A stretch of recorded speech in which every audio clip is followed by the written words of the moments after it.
अभी हम लोगों ने क्या किया था पिछली क्लास में, कैश फ्लो स्टेटमेंट क्या होता है उसका थ्योरेटिकल पार्ट पढ़ने की कोशिश की थी। ठीक है, आखिर होता क्या। अब देखना, अब हमको करना क्या है, रफली आपको बता रहा हूँ। यानी आपको क्या करना है कि कैश फ्लो स्टेटमेंट बनानी है। ठीक, यानी रफली बना रहा हूँ मैं, आपको करना क्या, इसको ब्रीफली में बताऊंगा। तो इस स्टेटमेंट में क्या होता है, इस स्टेटमेंट में हम इधर पर्टिकुलर लिखेंगे और फिर इधर अमाउंट लिखेंगे। अब होगा क्या कि हमें कैश फ्लो स्टेटमेंट बनानी है और सबसे पहले इसमें हम क्या करेंगे, एक बनाएंगे cash flow from operating activity. ठीक, यानी हमने पिछली क्लास में बताया था बिजनेस कोई भी क्रियाएं करती है तो उन क्रियाओं को क्या करते हैं, मेन और अदर देन मेन एक्टिविटी में बांटते हैं। दैट मींस कि एक ऑपरेटिंग एक्टिविटी जो मेन होती है, उसके बाद इन्वेस्टिंग और फाइनेंसिंग, इन तीन क्रियाओं में बांट देते हैं। तो हम क्या करेंगे, तीनों क्रियाओं से ये देखेंगे कैश कितना इनफ्लो आउटफ्लो है ये पता करते हैं। तो सबसे पहले एक हम बना लेंगे cash flow from operating activity. तो इसकी इन्फॉर्मेशन इसे कैसे बनाते हैं मैं यही दिखाऊंगा एक एक करके। तो यहाँ निकल कर आ जाएगा, आप क्या करोगे, एक cash flow from operating activity निकाल लोगे। ठीक है, यानी cash flow from operating activity मान लेते हैं। ठीक है, यहाँ से आपको पता चल जाएगा या तो इनफ्लो हुआ या तो आउटफ्लो हुआ। फिर ऐसे ही एक बी पार्ट निकालेंगे जिसमें बनाएंगे cash flow from investing activity. इसमें देखेंगे कितना रुपया आया है, इसका निकाल लेंगे। ऐसे ही एक सी पार्ट निकाल लेंगे cash flow from financing activity. ठीक है, ये हो गया ऑपरेटिंग एक्टिविटी, इन्वेस्टिंग एक्टिविटी और फाइनेंसिंग एक्टिविटी। तीनों एक्टिविटी से देख लेंगे ओवरऑल कि इसमें भी कुछ कैश इनफ्लो आउटफ्लो हुआ होगा, इनफ्लो आउटफ्लो हुआ होगा। फिर ओवरऑल क्या करेंगे, तीनों को जोड़ेंगे, ए प्लस बी प्लस सी, तीनों एक्टिविटीज के कैश इनफ्लो आउटफ्लो सबको जोड़ेंगे ओवरऑल। फिर देखेंगे क्या आता है, या तो प्लस में आएगा या तो माइनस में आएगा। अगर प्लस में आया तो यानी आपका कैश बढ़ेगा, net increase in cash, cash and cash equivalent लिखेंगे। अगर ये आया पॉजिटिव तब, और अगर नेगेटिव आया ओवरऑल तो net decrease in cash and cash equivalent, ये लिख देंगे। समझ आ रहा आपको? आपने पूरे साल ये क्रियाएं की, इन क्रियाओं से इतना पैसा आया और गया, ओवरऑल इतना पैसा आया या गया, ये इस अकाउंटिंग पीरियड में हुआ। लेकिन कुछ पैसा पिछले अकाउंटिंग पीरियड का आपके पास ओपनिंग जो बोलते हैं ना, opening cash and cash equivalent, वो बड़ा भी होगा। तो आप क्या करोगे, opening cash and cash equivalent add कर दोगे इसके अंदर जो भी दे रखा था। जैसे ही जोड़ोगे और जोड़ के जो निकल कर आएगा यहाँ पे क्या आएगा, वो बिल एग्जैक्टली उतना ही बराबर होगा closing cash and cash equivalent से। ठीक, जैसे मैंने पिछली क्लास में आपको एक उदाहरण दिया था कि आप जब दुकान सुबह सुबह दुकान स्टार्ट करते हैं तो आपके पास गले मतलब आपके काउंटर में 1000 रुपये होते हैं आपके पास, ताकि खुदरा जो छुट्टा लेने आएगा तो उससे लेके एक्सचेंज कर लें। फिर पूरे 12 आवर आप बिजनेस को चलाते हैं उस दिन में, और आपके पास कुछ कस्टमर आता है, कुछ वापस कर देते हैं, किसी की पेमेंट करनी थी पहले की वो दे देते हैं। तो ओवरऑल करके मान लेते हैं हमने इस मतलब पूरा 12 घंटे में हमने 12,000 रुपये हमारे पास आ गए। अब जब आप दुकान बंद करेंगे तो आप अपना हिसाब कैसे मैच करेंगे, हमने दुकान वाला क्या करता है, वो देखता है पूरे कॉपी में देखेगा, अच्छा 12,000 की हमने सेल कर दी, तो 12,000 हमारे ये, और पहले के भी तो 1,000 पड़े हुए हैं, तो 12 और कितना हो गया 13,000। तो वो जाके अपने काउंटर में गिनेगा नोट करके, 13,000 आ गया, हिसाब बिल्कुल सही है। समझ आ रहा है आपको?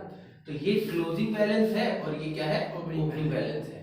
तो हमें भी क्वेश्चन के अंदर क्या दिया होगा, opening cash and cash equivalent दे रखा होगा, closing cash and cash equivalent दे रखा होगा। ठीक, और ये जो आपने एक्टिविटीज की है ये क्रियाएं की हैं, मैं सिर्फ एक दिन में बता रहा हूँ। और यही क्रिया बिजनेस क्या करता है, पूरे साल की बात कर रहा है। तो पूरे साल में जो बिजनेस की क्रिया हुई है, यानी यहाँ पे जो क्रिया हुई है वो ऑपरेटिंग कुछ हुई है, कुछ इन्वेस्टिंग की हुई होंगी, कुछ फाइनेंसिंग की हुई होंगी। समझ आ रहा है आपको?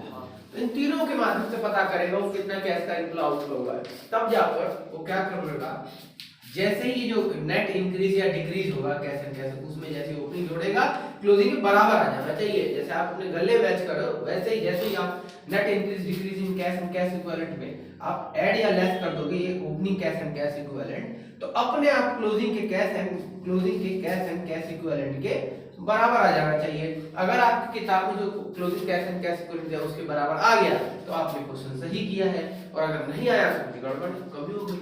समझ आ रहा है आपको? तो ये बात ध्यान रखनी है। तो कुछ ऐसे ही आपको बनाना है, ठीक। लेकिन अब हमें करना क्या है कि सबसे पहले आप देखिए इसमें बहुत सारी टर्म आती है, तो सबसे पहले हम क्या करेंगे, सेपरेटली एक्टिविटी बनाएंगे। सिर्फ हम किसको सीखेंगे, ऑपरेटिंग एक्टिविटी कैसे बनती है इसके बारे में हम सीखेंगे। तो हम एक एक एक्टिविटी करके सारी जानकारी लेंगे, ठीक। तो अब देखिए अब क्या होता है, इसको मैं बनाना आपको सिखाऊंगा। तो जो ऑपरेटिंग एक्टिविटी क्या होती है, ऑपरेटिंग एक्टिविटी पता है तुम लोगों को? ऑपरेटिंग एक्टिविटी वो एक्टिविटी है जो बिजनेस की मुख्य क्रिया होती है। यानी जब बिजनेस को, जब जैसे मान लो बिजनेस क्या करता है, कोई गुड्स या सर्विसेज सेल करता है या खरीद के लाता है, तो सारा ऑपरेटिंग एक्टिविटीज में आता है। और आपको पहले भी बताया हुआ है हर बिजनेस होता है उसका क्या होता है, कुछ मुख्य क्रिया होता है बिजनेस को चलाए। परचून की दुकान है, वो रोज मतलब हर हफ्ते 2-4 दिन में आटा दाल चावल लेकर आएगा, बेचेगा नहीं। अगर वो ऐसा नहीं करेगा तो उसका बिजनेस कैसे चलेगा। यानी ऐसी क्रिया जो बिजनेस के लिए निरंतर होती है, लगातार होती है, ठीक है। और कुछ क्रिया ऐसी है जो कभी कभी होती है, तो जो लगातार होती है उनको क्या बोलते हैं हम लोग, ऑपरेटिंग एक्टिविटी।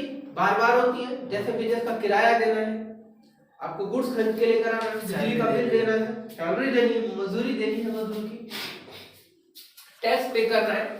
ये सारे ऐसी चीजें हैं जो बिजनेस क्या करता है, बार बार कर रहा होता है। तो ये मुख्य क्रिया है, अगर ये ना करे तो बिजनेस का पैसा आना बंद हो जाएगा। आज मैं एकेडमी चला रहा हूँ, मैं टीचिंग, मेरे को फीस के माध्यम से पेमेंट होती है, मेरी मुख्य क्रिया टीचिंग है। अगर टीचिंग नहीं करूंगा तो हो जाएगा, किराया मुझे देना पड़ता है, नहीं दूंगा तो नहीं हो पाएगा भाई ये सारा चीज। तो समझ आ रहा है आपको? तो अब हम पढ़ते हैं cash flow from operating activity कैसे बनता है। देखिएगा अब मैं सिर्फ इंडिविजुअल एक एक्टिविटी सिखा रहा हूँ, और ऐसे ही करते करते हम तीनों एक्टिविटी सीखेंगे, फिर तीनों को एक साथ करेंगे। अब है cash flow from operating activity.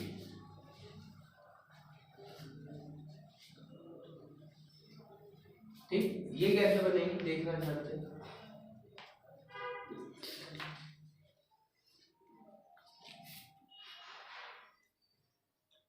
इसमें एक डिटेल का कॉलम बनाएंगे और एक अमाउंट का कॉलम।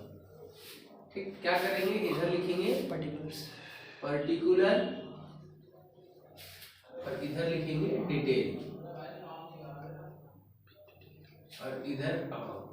ठीक है बच्चे, फिर क्या करें, अब इसमें क्या क्या होता है देखेंगे। जैसे देखिए ऑपरेटिंग एक्टिविटी अगर आप बना रहे हैं तो सबसे पहली जो यहाँ पर अमाउंट आती है वो होती है net profit before tax and extra ordinary item.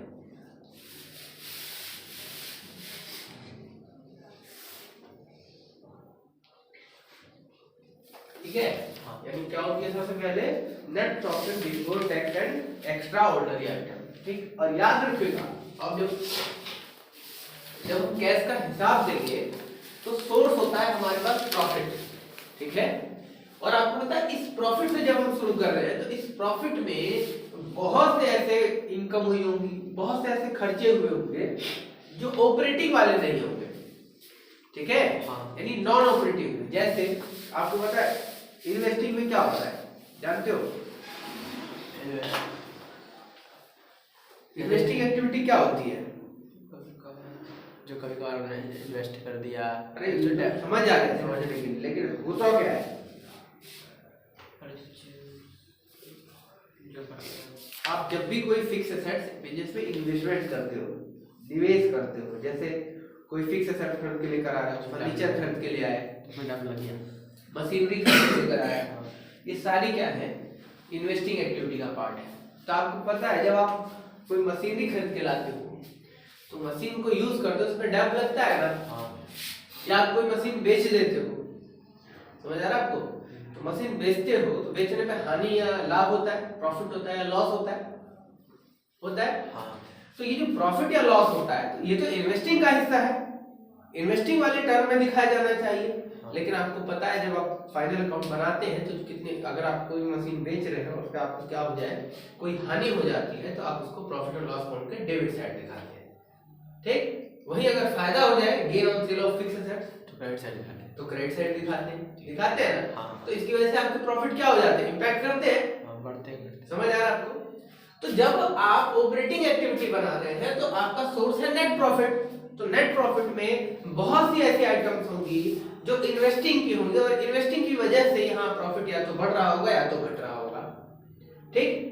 तो सबसे पहला काम, क्योंकि हम ऑपरेटिंग एक्टिविटी बना रहे हैं, इस वजह से हम ऐसी कोई भी आइटम्स जो क्या है ऑपरेटिंग को छोड़कर अदर ऑपरेटिंग एक्टिविटीज है, जैसे इन्वेस्टिंग या फाइनेंसिंग की वजह से हो रही है, तो उसके इंपैक्ट को मुझे यहाँ हटाना है, छांटना है। क्योंकि इसमें कैश फ्लो स्टेटमेंट तभी आप बनाएंगे जब आप पूरी एक्टिविटी को 3 भागों में बांट देंगे, ऑपरेटिंग का अलग, फाइनेंसिंग अलग, इन्वेस्टिंग अलग। समझ आ रहा है आपको? हाँ। लेकिन उसके लिए सोर्स क्या हो, तो सोर्स होता है प्रॉफिट। लेकिन प्रॉफिट में तो सबकी भागीदारी होती है, लाभ जो होता है तो लाभ सभी क्रियाओं की वजह से होता है, हानि होती है तो सभी क्रियाओं की वजह से हानि होती है। समझ आ रहा है? खर्चे होते हैं तो सभी, उसमें योगदान सबका होता है, सबका सम्मेलन होता है, ठीक है, सबको शामिल किया जाता है। तो जब हम तीनों एक्टिविटी बनाएंगे तो हर एक्टिविटी में से क्या करना है, सोर्स कोई भी हो, क्या ऑपरेट, अगर इन्वेस्टिंग बना रहा हूं तो ऑपरेटिंग का हटा देना है, मुझे इंपैक्ट हटाना है, वहां से फाइनेंसिंग का इंपैक्ट हटाना है, फाइनेंसिंग बनाऊंगा तो ऑपरेटिंग और इन्वेस्टिंग का इंपैक्ट हटाना है। क्लियर हो रही है बात? हाँ। यानी हमें छांटना है, छांटने के बाद सोर्स है प्रॉफिट, ठीक। तो देखिएगा, तो समझ पा रहे हैं आप लोग? अब देखिए धीरे धीरे समझ आ जाएगा। अब देखिए ये बोला है net profit before tax and extra ordinary item, ये एक मुख्य टर्म है, इसको निकालना आपको आना चाहिए। ये कैसे निकलता है? सबसे ऑपरेटिंग एक्टिविटी, देखिए पूरी एक्टिविटी में ऑपरेटिंग एक्टिविटी जो है वो थोड़ा सा समझने वाला है। पूरी एक्टिविटी में इन्वेस्टिंग इजी होता है, फाइनेंसिंग भी इजी है, लेकिन ऑपरेटिंग थोड़ा सा समझना पड़ता है, ठीक। तो देखिए सबसे पहले आपको इसकी व्यवस्था करनी होगी। इसके लिए आप क्या करेंगे, एक वर्किंग नोट बनाएंगे। वर्किंग नोट बनाएंगे। वर्किंग नोट में कैसे बनाएंगे, आप सबसे पहले निकालेंगे प्रॉफिट ड्यूरिंग द ईयर।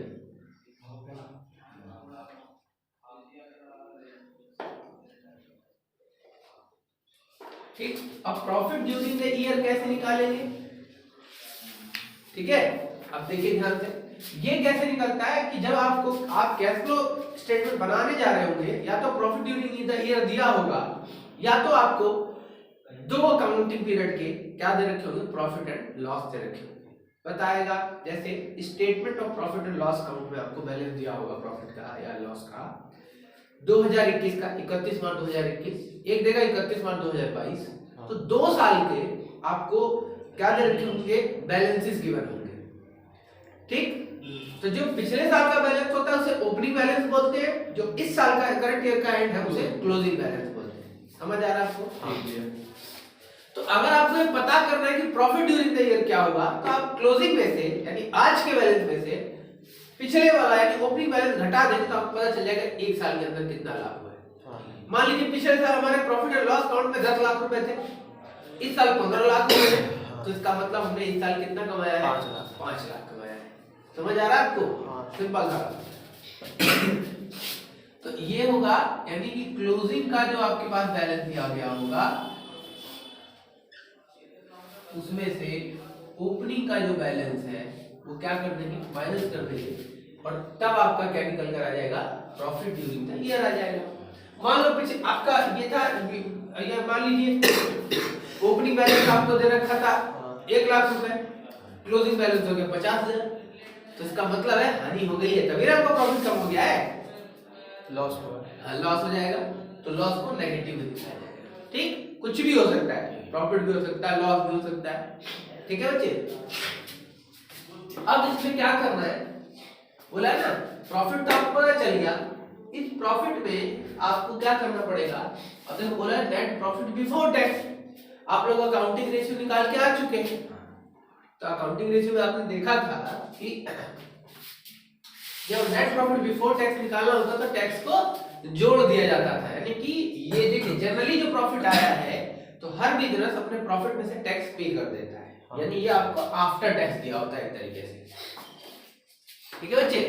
तो अब इसमें क्या करेंगे हम लोग, एक तो बिफोर टैक्स ये भी, यानी टैक्स की एडजस्टमेंट करनी होगी, और एक्स्ट्रा ऑर्डिनरी आइटम। आपको लग रहा है ये एक्स्ट्रा ऑर्डिनरी आइटम क्या है? एक्स्ट्रा ऑर्डिनरी आइटम वो आइटम्स है जो एक विशेष प्रकार की होती है और बिजनेस कभी कभी करता है, विशिष्ट प्रकार की होती है, नॉर्मल आइटम्स नहीं है। जैसे मान लीजिए किसी बिजनेस को क्या हो गया, loss by fire, loss by theft, कोई नुकसान हो गया, एक्सीडेंटल नुकसान है, कोई भी हो गया, और ऐसे में कोई इंश्योरेंस कंपनी के ऊपर आप क्लेम करते हो और आपको क्लेम का पैसा मिल जाता है, तो ये कभी कभी होता है, ये थोड़ी ना एक्स्ट्रा ऑर्डिनरी आइटम है। कोई बिजनेस अपने प्रॉफिट में से रिजर्व बना के रख रहा है, तो ये भी कभी कभी होता है। समझ आ रहा है आपको? विशेष प्रकार की आइटम है, कोई इसका लॉजिक विशिष्ट है, समझ पा रहे हो आप लोग? इसमें से कोई बिजनेस क्या कर रहा होता है, अपने शेयर होल्डर्स को डिविडेंड्स दे रहा है, तो ये विशेष प्रकार की आइटम है, बिजनेस की नॉर्मल एक्टिविटी नहीं है, ये विशेष प्रकार की आइटम है। तो इनको एक्स्ट्रा ऑर्डिनरी, एक्स्ट्रा ऑर्डिनरी का मतलब जो बिजनेस की सामान्य क्रियाओं में नहीं आती होंगी, ठीक है, वो विशेष प्रकार की क्रियाएं होती हैं। ठीक, धीरे धीरे सीख जाएंगे। तो वो बोला हुआ बिफोर तो, लेकिन आपको पता है जब आप नेट प्रॉफिट और लॉस अकाउंट बनता है तो कोई सा भी नुकसान हो, चाहे विशिष्ट हो चाहे मत हो, भैया सब इसमें आता है, उसकी वजह से नुकसान होते हैं। अगर नुकसान हुआ है तो प्रॉफिट आपके घट गए होते हैं, लेकिन आपसे बोला बिफोर, यानी वो हमें चार्ज नहीं कर रहा, उससे देने से पहले, उस एक्सपेंस को चार्ज करने से पहले, देने से पहले, तो इसका मतलब है इसमें से दिया जा चुका होगा, तो उसकी वजह से प्रॉफिट घट रखे होंगे, तो ना जोड़ेंगे।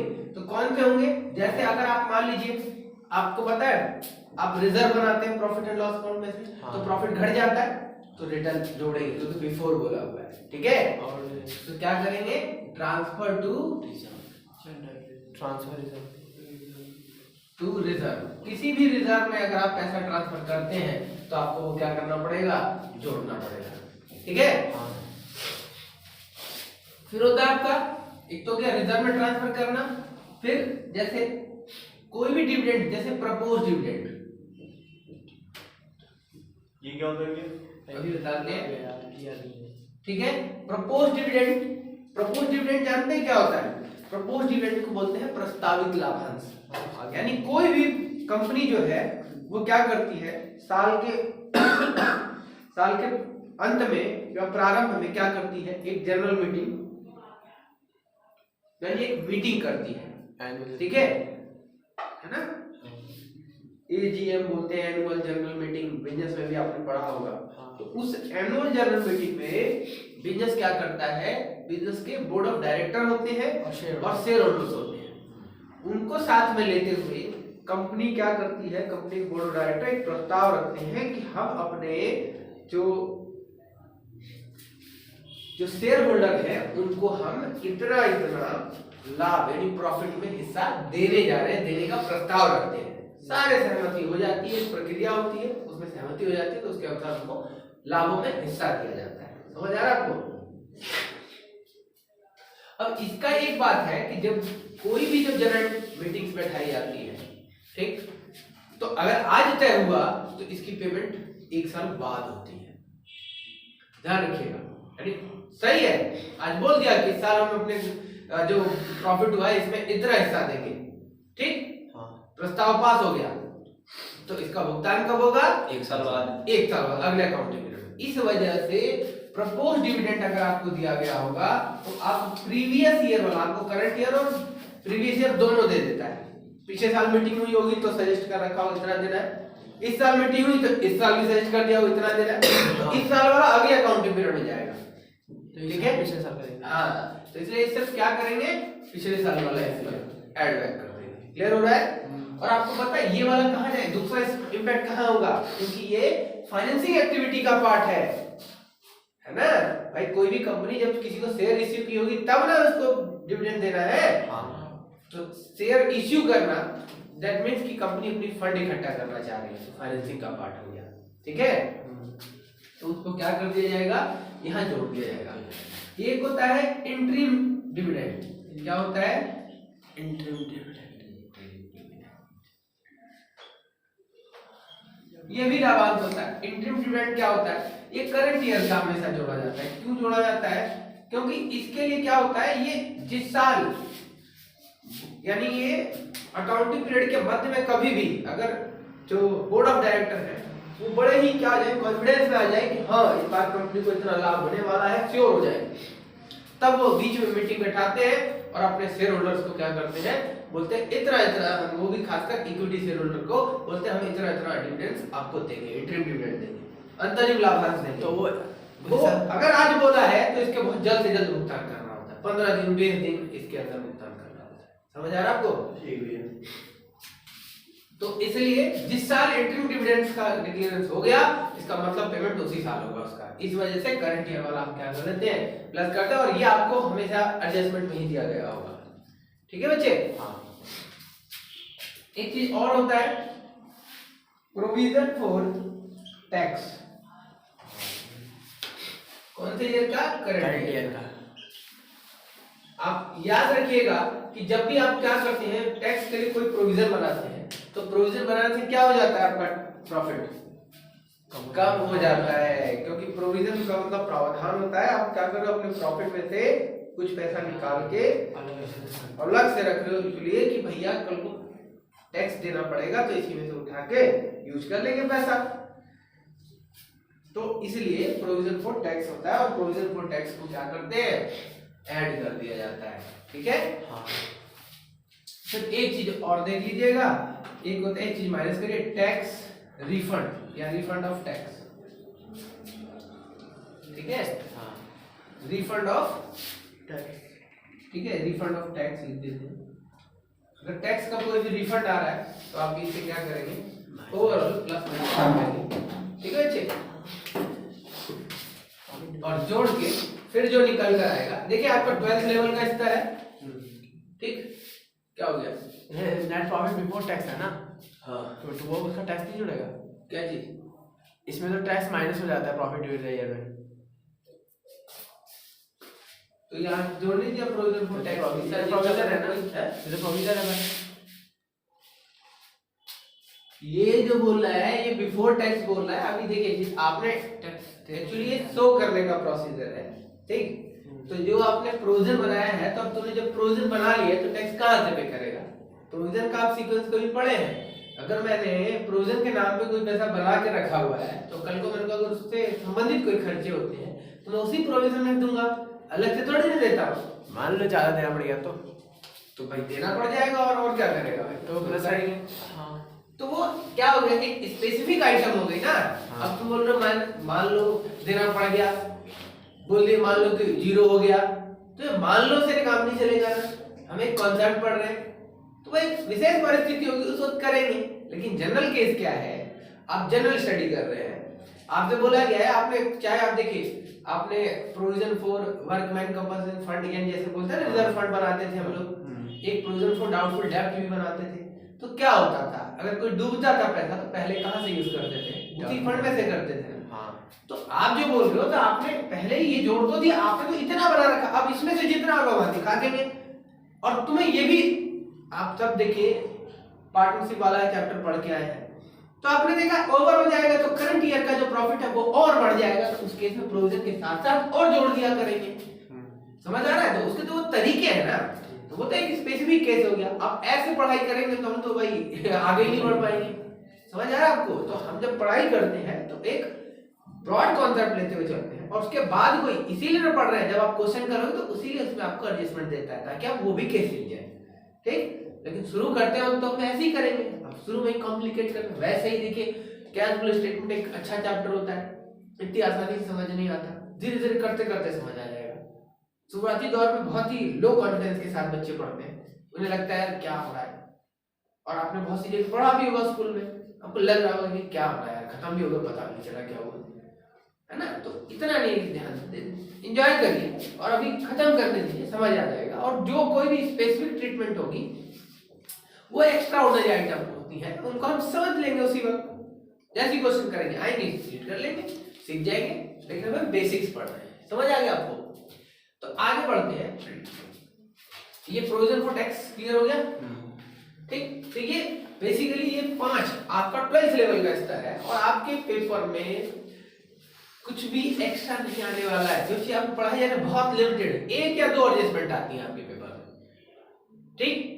इसलिए इसमें घबराने की जरूरत नहीं है, वो भी जानते हैं कि बच्चे कॉन्फिडेंस बड़ा लो हो जाता है इस वाले चैप्टर में, तो वो आसान ही देते हैं। और पिछले 4-5 साल से तो बहुत आसान आ रहा है, इजी आ रहा है बहुत पेपर। जब आप सीख जाएंगे ना तो आप पहले ही कर देंगे उसको। 6 नंबर क्वेश्चन है, 10 से 15 मिनट में करके बरोबर कर देंगे। ठीक है, देखिएगा। तो आपको इसको ओवरऑल जोड़ लेते हैं, यानी 5 adjustment. Profit during the year निकाला, फिर उसमें ये जोड़े और ये घटाया, तो इसके बाद जो निकल कर आएगा वो आया जो आपको चाहिए था, net profit before tax and extraordinary items.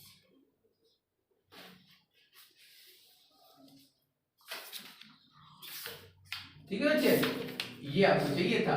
यहां से जैसे ही आपने निकालोगे कहां लिख दोगे, लिख दोगे। समझ आ गया? Net profit before tax and extraordinary item मिल गया आपको, तो समझ लो भैया खेला हो गया यहाँ से शुरू। अब उसके बाद हमें क्या करना है, सिर्फ अभी तो हमने टैक्स और एक्स्ट्रा ऑर्डिनरी आइटम की जो स्पेसिफिक टाइप की थी, लेकिन जो कुछ ऐसी क्रियाएं हैं जो सामान्य क्रियाएं हैं, लेकिन वो किसका हिस्सा हो जाती है, इन्वेस्टिंग का, फाइनेंसिंग का, ठीक है, उनको भी एडजस्ट करना है। समझ आ रहा है? अब क्या करेंगे, देखिए ध्यान से देखिए। अब हम एडजस्टमेंट करेंगे, किसकी एडजस्टमेंट करेंगे, adjustment for non cash and non operating item.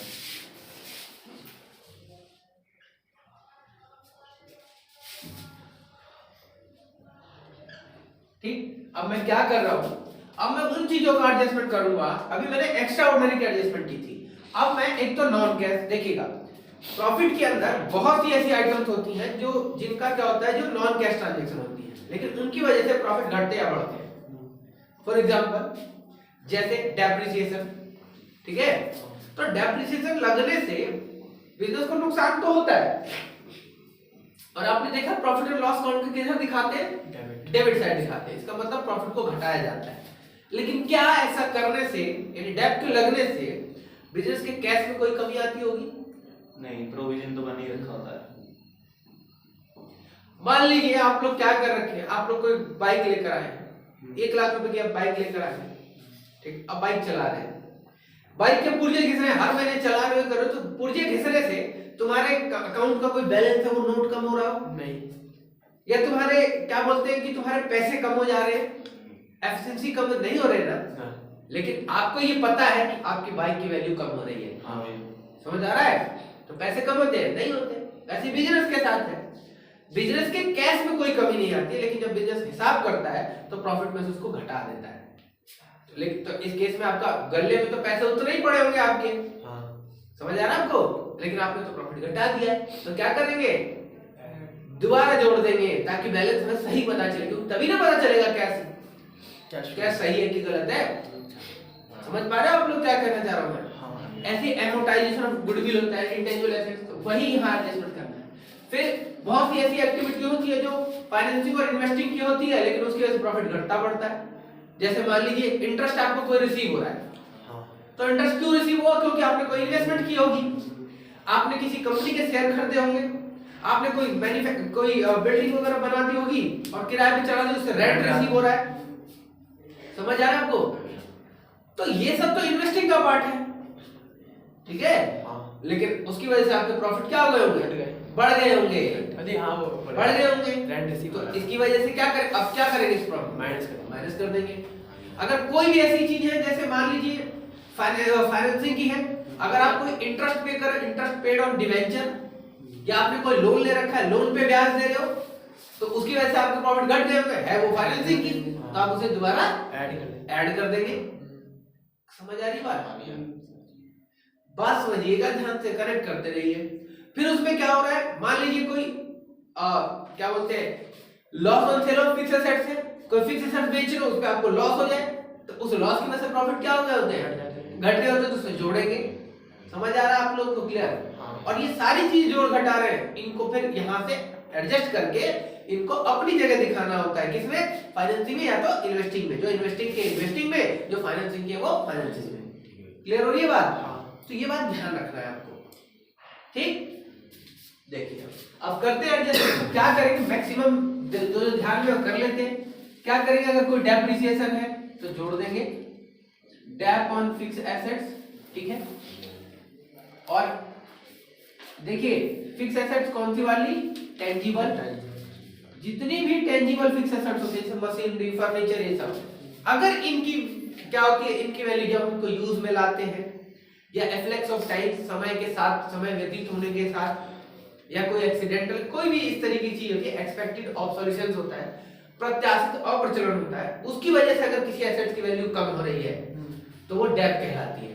ठीक, एक होता है कोई इंटेंजिबल एसेट्स होती हैं, अदृश्य संपत्तियां, जैसे गुडविल हो गया, पेटेंट हो गया, राइट हो गया, सॉफ्टवेयर हो गया, ठीक है, ट्रेडमार्क हो गया, ये सारी ऐसी चीजें जो अदृश्य संपत्ति है, ठीक है ना। हाँ।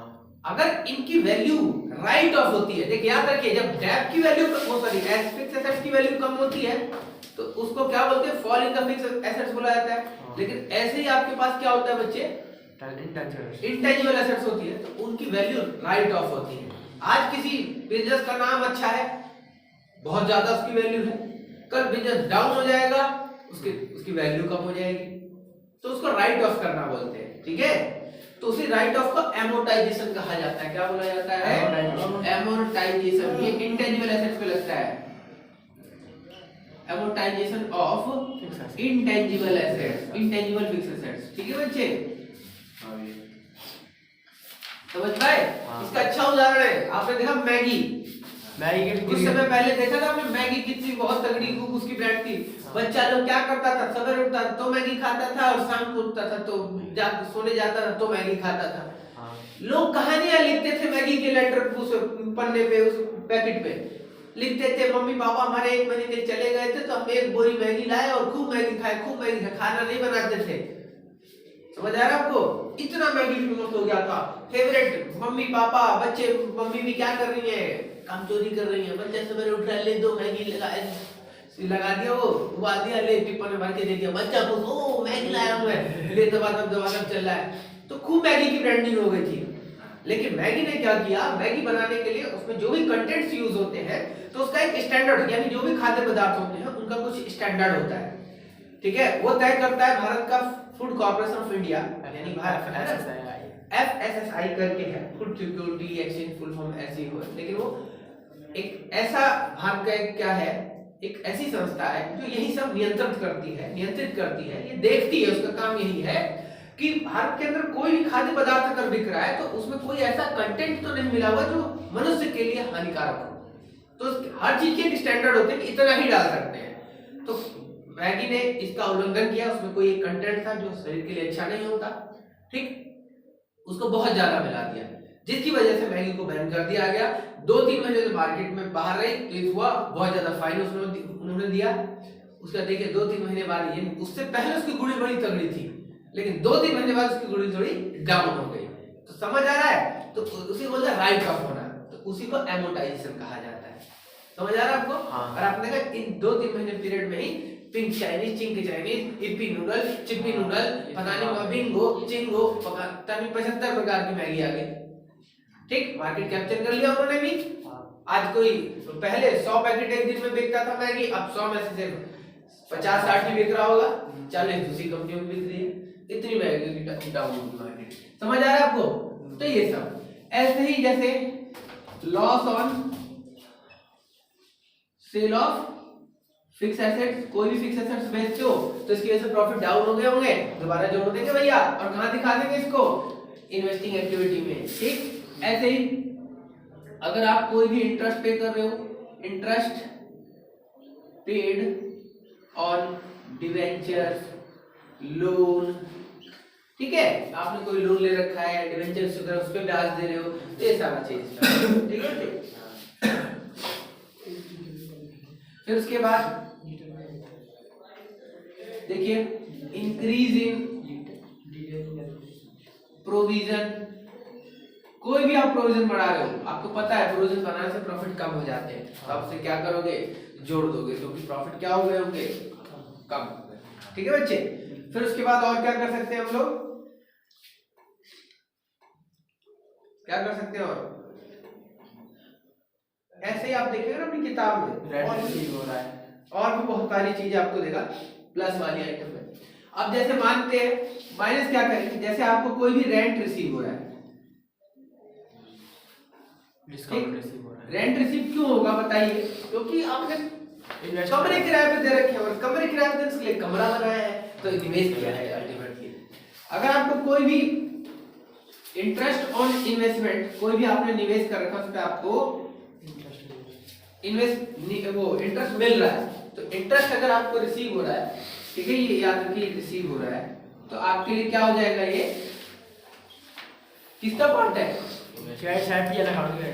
हाँ, ये इन्वेस्टिंग का पार्ट है, लेकिन इसकी वजह से प्रॉफिट बढ़ गया उसके लिए घटा रहे हैं। ठीक है बच्चे, ऐसे ही जब अगर डिक्रीज हो जाए, डिक्रीज इन प्रोविजन, अगर कोई प्रोविजन है उसमें कमी आ रही है तो वो क्या हो जाएगा बच्चों? प्रोविजन कम होता है तो प्रॉफिट में दोबारा ऐड बैक हो जाता है। मान लीजिए आपको जब कम, अब ज्यादा प्रोविजन नहीं बनाना, तो ऐसे केस में क्या करोगे? जो बाकी बचा हुआ पैसा दोबारा जोड़ दोगे प्रॉफिट। आपने रिवैल्यूएशन अकाउंट बनाया है, आपने ट्रीटमेंट कर रखे हैं, जब प्रोविजन घटता था क्रेडिट साइड दिखा देते, प्रॉफिट बढ़ता है इसी वजह से दिखाते थे, जब प्रोविजन बढ़ता था तो प्रॉफिट घटता है इस वजह से जोड़ दे रहे हैं। ठीक है, तो लगभग यही सारी चीजें आपकी किताब में दिया हुआ है, आप ध्यान रखिएगा।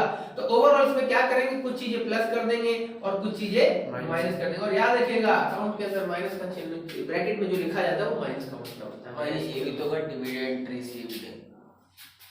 ये सर, अरे और भी चीजें लिख दिया, अब आप ऐसे करते रहो, जीपीसी का मतलब तो वही है।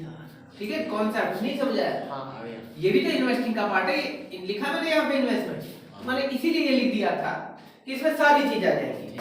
मान लीजिए आप निवेश करते हैं, किसी कंपनी के शेयर में कर दो, किसी कंपनी के डिवेंचर में कर दो, समझ आ रहा? किसी को लोन दे दो, तो निवेश ही तो कर रहे हो ना एक तरीके, तभी ना आपको फायदा होगा। तो वो सारा इस पर आ जाएगा, इंटरेस्ट वगैरह। ठीक है बच्चे, तो सब इस पे आ जाएगा। तो ओवरऑल जब आप जोड़ लोगे बच्चों, ठीक है, यानी ओवरऑल आप जोड़ोगे, यानी आप नेट प्रॉफिट बिफोर टैक्स में एक्स्ट्रा ऑर्डिनरी आइटम में ये जब एडजस्टमेंट कर दोगे इनकी, तो क्या निकल कर आएगा? जो निकल कर आएगा वो आएगा operating profit before working capital change. क्या आएगा? Before working capital net profit before working capital change. ठीक है बच्चे, अब क्या करना है आपको? ये जो वर्किंग कैपिटल है, वर्किंग कैपिटल समझ तो क्या होता है? करंट एसेट्स और करंट लायबिलिटी का अंतर होता है। तो यहाँ पे अब लिखना है, तो जितनी भी करंट एसेट्स होंगी वो कौन सी प्लस होगी? जब बढ़ेगी घटेगी? करंट एसेट्स का घटना। जब करंट एसेट्स कम होगी, डिक्रीज होगी, तब आप इसमें जोड़ेंगे। क्यों जोड़ेंगे? मान लीजिए कोई डेटर है, डेटर करंट एसेट्स होता है ना, अगर वो घट रहा है तो इसका मतलब आपको पैसा मिल रहा होगा, तभी आप उसको समझ आ रहा है आपको? वैसे ही अगर कोई भी करंट लायबिलिटी है, क्या है? अगर करंट लायबिलिटी क्या हो रही है? बढ़ रही है, तब आप उसको प्लस करेंगे। रीजन है कि मान लीजिए आप उधार लेने जा रहे हैं किसी से, उधार लेंगे तो गुड्स आएगा ना आपके पास, पैसा तो दिए नहीं है, तो गुड्स आ रहा है ना आपके पास, तो गुड्स को आप एक तरीके से कैश एंड कैश इक्विवेलेंट में शामिल कर सकते हैं इस दृष्टिकोण से, क्योंकि वो बहुत जल्दी कैश में कन्वर्ट हो जाएगा। मीनिंग यही है ना कि ऐसी करंट एसेट्स का मतलब वो एसेट्स या करंट लायबिलिटी का मतलब वो एसेट्स या लायबिलिटी जिनका, जैसे लायबिलिटी है तो उसका 1 साल के अंदर भुगतान करना है, इस वजह से उसको कंसीडर कर रहे हैं। एसेट्स है, करंट एसेट्स है, तो उसको 1 साल के अंदर वो कैश में कन्वर्ट हो जाएगी। ठीक है बच्चे, फिर उसके बाद ये समझ आ गया हम। इसी तरीके से अगर कोई भी क्या है, अब मैं सी ए लिख देता हूं, करंट एसेट्स बढ़ रही होगी तो क्या हो जाएगा? अगर कोई भी करंट एसेट्स बढ़ रही होगी तो भैया उसको क्या करेंगे? माइनस करेंगे। क्यों माइनस कर रहे हैं? अब जब आप स्टॉक आ रहा है, जब सामान आ रहा है, तब तो आप प्लस कर रहे हो, इनफ्लो मान रहे हो, लेकिन जब बेचोगे इसका मतलब उधार में नहीं बेच रहे हो, तो आप जा रहा है आपके पास से, तो करंट एसेट्स मतलब कैश एंड कैश इक्विवेलेंट, समझ आ रहा है आपको? तो आउटफ्लो मान लिया जाएगा। क्लियर हो गया? फिर उसके बाद क्या है? कोई भी करंट लायबिलिटी है अगर वो डिक्रीज होती है, अब करंट लायबिलिटी कब होगी? जब भैया कर्जा कब कम होगा? जब लौटाओगे ना पैसा, तो आउटफ्लो हो रहा है। मान लीजिए क्रेडिटर है, क्रेडिटर को पेमेंट करेंगे तब ना क्रेडिटर कम होगा, तो आउटफ्लो हो जाएगा। समझ आ रहा है? तो प्लस करना है ओवरऑल माइनस। आपको क्या करना है? आपकी पुस्तक में इंफॉर्मेशन होगी, वहां से देख लेना है 2 साल की इंफॉर्मेशन। मान लीजिए पहले करंट एसेट्स कोई चीज 10 लाख रुपए की, इस साल 12 लाख हो गई, तो 2 लाख से बढ़ रही है, माइनस हो जाएगी। इस तरीके से समझना। ठीक है बच्चे। तो ओवरऑल प्लस माइनस करेंगे, ओवरऑल कुछ ना कुछ निकल कर आएगा, तो लिखेंगे जो भी पॉजिटिव आता है तो लिखेंगे कैश जनरेटेड फ्रॉम ऑपरेशन। ठीक, हाँ अगर आया किसमें पॉजिटिव और नेगेटिव आया तो कैश यूज्ड इन ऑपरेशन। ठीक है बच्चे, ये माइनस में आता। ठीक, तो अब इसमें क्या करेंगे, ये आ गया, या तो ये आएगा पॉजिटिव आएगा नेगेटिव तो कैश यूज होगा, या तो कैश जनरेटेड होगा। ठीक, फिर इसमें क्या करना है आपको, लेस करना है टैक्स पेड, समझे, टैक्स, क्योंकि टैक्स पेड भी क्या होता है, ऑपरेटिंग एक्टिविटी का हिस्सा आपको हर साल देना पड़ेगा। ठीक है, मुख्य क्रिया है एक तरीके से। तो टैक्स पेड, लेकिन इसको अलग पहले नहीं दिखा देगा, वहां पे ऐड कर दिया, लास्ट में दिखाया गया। ये तरीका है शो करने का। फिर जैसे ही आप इसमें क्या करोगे, टैक्स पेड माइनस कर दोगे तो आपका क्या निकल कर आएगा बच्चों, जो भी अगर पॉजिटिव निकल कर आया तो क्या लिखेंगे, cash flow from operating activity. ठीक, कब, जब पॉजिटिव आया, और अगर माइनस में आया तो क्या लिखेंगे, कैश यूज्ड इन ऑपरेटिंग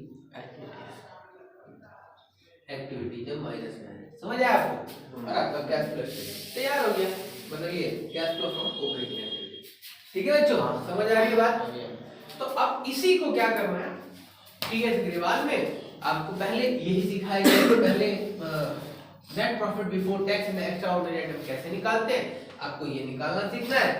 ये पहले कुछ क्वेश्चन इसमें है, 5-6 क्वेश्चन ये है, फिर आपको 1-2 क्वेश्चन देगा कि ये निकालना सीख लोगे तो ये, फिर इनकी एडजस्टमेंट सिखा के यहाँ तक पहुंचाएगा, operating profit before working capital change. ठीक, फिर उसके बाद पूरे क्वेश्चन दे देगा, ये आप सीख गए, इसके साथ ये देखना चाहिए, उसके साथ पूरा ऑपरेटिंग एक्टिविटी सिखाएगा आपको। ठीक है बच्चे, ये बता डिटेल में क्या लिखते हैं, डिटेल में यही तो लिख रहा है, यही तो जोड़ के अब तू मान ले इधर लिखता चला जाएगा, तो कॉम्प्लिकेट हो जाता है। मैंने ये देखो, ये बाहर लिख दिया, एक एक्टिविटी हो गई। ऐसे जब फाइनेंसिंग करूंगा तो उसका बाहर, इन्वेस्टिंग का बाहर, तीनों का एक साथ, तभी तो जोड़ पाऊंगा अलग से। इस वाले कॉलम में आप एक चीज का हिसाब करते हैं, क्योंकि यहाँ छोटे छोटे बहुत सारे आएंगे ना। हाँ, अगर मैं इधर लिखते रहूंगा तो कॉम्प्लिकेट हो जाएगा। कौन सा लिया मैंने, एक सेम अमाउंट अलग रहेगा तो मुझे 3 अमाउंट दिख जाएंगे, उन्हें ऐड कर लूंगा सीधा, गलती की कम से कम। तो दिखाने का तरीका है इसमें, और कुछ नहीं। एक में भी दिखाते तो गलत नहीं होता है, आंसर सही आना चाहिए। ठीक है बच्चे, तो ये समझ आ गया आप लोग। ठीक, अब मैं इससे रिलेटेड कुछ क्वेश्चंस आपको वैसे ही कराता हूँ, आपकी बुक पे कराता हूँ। ठीक है, और जिसको भी कोई दिक्कत होगी तो बताया, हमें करेंगे, हम कोशिश करेंगे उसे समझाने की। ठीक है बच्चे, हाँ, चलिए।